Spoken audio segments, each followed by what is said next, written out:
নমস্কার বন্ধুরা, রান্নায় বাঙালিয়ানায় আপনাদের স্বাগত। আমি প্রিয়াঙ্কা একটি নতুন রেসিপি নিয়ে আপনাদের কাছে হাজির হয়েছি। আজকে আমি প্রথমে এই যে মাছের তেলটা নিয়েছি, খুব ভালো করে ধুয়ে নিয়েছিলাম প্রথমে।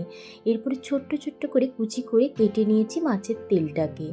আর এখানে যে বেগুনটা নিয়েছি, একটি মাঝারি সাইজের বেগুন নিয়েছি। বেগুনটাকে বেশ বড় বড় করে কেটে নিতে হবে। এরপরে কিন্তু মাছের তেলটাকে আবারও আমি ধুয়ে নিয়েছিলাম ছোট্ট করে কাটার পর।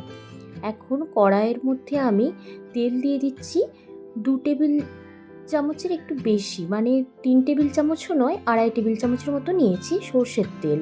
আর এখানে 8 কোয়া রসুনকে আমি থেঁতো করে নিয়েছি। দেওয়ার পর তেলের মধ্যে বেশ একটা সুগন্ধ বেরিয়ে আসবে। এরপরে আমি দিয়ে দিচ্ছি এখানে একটা পেঁয়াজকে ঝিরিঝিরি করে কেটে নিয়েছি।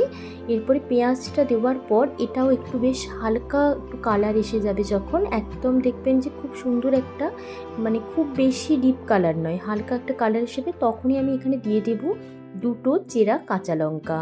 কাঁচা লঙ্কাটা বেশিও দিতে পারেন যদি ঝালের পরিমাণটা বেশি খেতে চান। এরপরে এখানে লঙ্কাটাও একটু হালকা ভেজে নিলাম। ভেজে নেওয়ার পর এরপরে আমি এখানে মিশিয়ে দিচ্ছি এক এক করে সব উপকরণগুলো।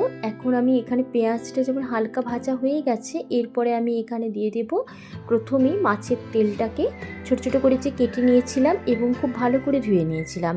এরপরে দিয়ে দিচ্ছি লবণ, স্বাদ অনুযায়ী লবণ দিচ্ছি। 1/2 টেবিল চামচের মতো হলুদের গুঁড়ো দিলাম।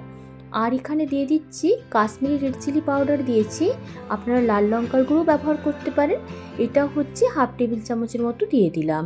এরপরে খুব ভালো করে নেড়ে চেড়ে নিতে হবে মশলার সাথে মাছের তেলটাকে।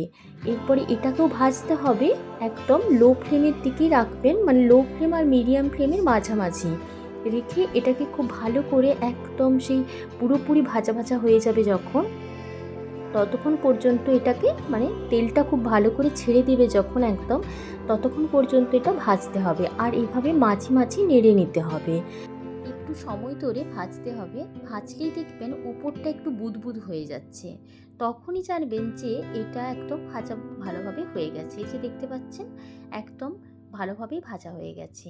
এরপরে আমি দিয়ে দিচ্ছি একটু বেগুনগুলোকে বড় বড় করেই কেটে নিয়েছি, কারণ বেগুনগুলো বড় বড় কাটলে বেগুনগুলো গলে যাবে না, সেই জন্য বেগুনগুলোকে একটু বড় বড় করে কেটে নিয়েছি। বেগুনগুলো দিয়েও এরপরে ভাজতে থাকবো।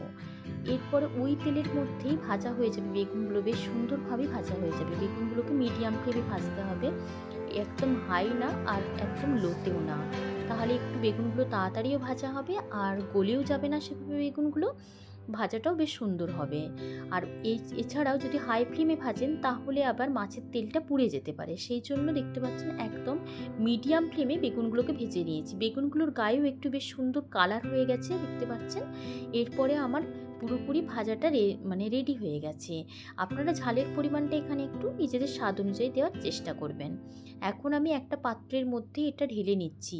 আর এটা গরম ভাতে খেতে দুর্দান্ত লাগে। আর কালারটা দেখবেন একটু পরে আর একটু চেঞ্জ হয়ে গেছে, একদম একটু ডিপ কালার, পুরোপুরি ডিপ হয়ে গেছে। প্রথমে মনে হবে যেন একটু খয়েরি খয়েরি কালারটা, তারপরে আস্তে আস্তে রেখে দিলে মনে হবে একদম পুরোপুরি ডিপ, মানে একদম হয়ে গেছে, কালচে টাইপের হয়ে যাবে। আর এই রেসিপিটা গরম ভাতে যখন মেখে খাবেন, এর স্বাদ একদম ভুলতেই পারবেন না। এইভাবে যদি মাছের তেলটা বানান আপনারা, তাহলে বুঝতে পারবেন যে মাছের তেলের টেস্টটা কত সুন্দর হয়েছে। গরম ভাতের সাথে আমি এটা পরিবেশন করে নিচ্ছি। একটা কাঁচা লঙ্কা দিয়ে এটা মেখে খেতে অসাধারণ টেস্ট লাগে। বন্ধুরা, রেসিপিটি যদি আপনাদের ভালো লেগে থাকে তাহলে কিন্তু লাইক কমেন্ট করতে ভুলবেন না।